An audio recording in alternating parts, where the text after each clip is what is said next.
ಪ್ರತಿಯೊಬ್ಬರಿಗೂ ಕೂಡ ತನ್ನದೇ ಆದ ಚಾರ್ಮ್ ಇರುತ್ತೆ ಪ್ರಪಂಚದಲ್ಲಿ ಅಂತ. ಹೇಗೆ KM ಸುರೇಶ್ ಅವರಿಗೆ ಒಂದು ಚಾರ್ಮ್ ಇದೆನೋ, ನಿಂಗನಗೌಡ ಬಿರಾದರ್ ಅವ್ರಿಗೊಂದು ಚಾರ್ಮ್ ಇದೆನೋ, ಲಕ್ಷ್ಮಣ್ ಉಪಾರ್ ಅವ್ರಿಗೊಂದು ಚಾರ್ಮ್ ಇದೆನೋ, ಶಿಕಾರಿಪುರದ ಸಿಂಹ ಮಂಜುನಾಥ್ ಅವ್ರಿಗೊಂದು ಚಾರ್ಮ್ ಇದೆನೋ, ನಾನೇನು ಬೇರೆದವನಲ್ಲ, ಇದೇ ಉತ್ತರ ಕರ್ನಾಟಕದ ಗಂಡುಗಲಿ ವಿಜಯಪುರದವರು. ನಾನು ವಿಜಯಪುರ ಜಿಲ್ಲೆಯ ಚನ್ನಗಿರಿ ತಾಲೂಕಿನ ಬೆಳಗಾವಿಯವರು. ನನ್ನವರು ಓದಿದ್ದು ಮೆಕ್ಯಾನಿಕಲ್ ಇಂಜಿನಿಯರಿಂಗ್ ಉಡುಪಿ ಜಿಲ್ಲೆಯಲ್ಲಿ.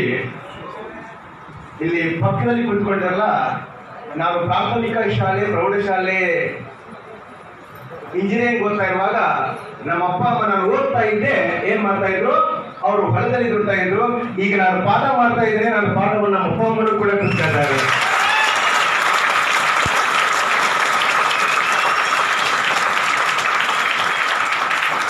ಅಪ್ಪ ಓದಿದ್ದು 7ನೇ ಕ್ಲಾಸು, ಅಮ್ಮ ಶಾಲೆ ಹಿಂದೂ ಹೋಗಿಲ್ಲ ಮುಂದೂ ಹೋಗಿಲ್ಲ, ಮಗನ ಪಾಠ ಕೇಳ್ತಾ ಇದ್ದಾರೆ.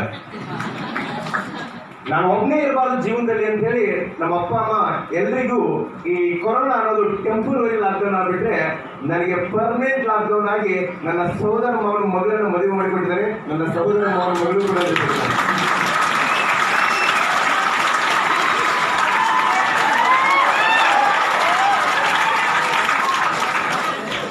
ಈಗ ನಾವೆಲ್ಲರೂ ಕೂಡ ಹಸನ್ಮುಖಿಗಳಾಗಬೇಕು ಅಂತ.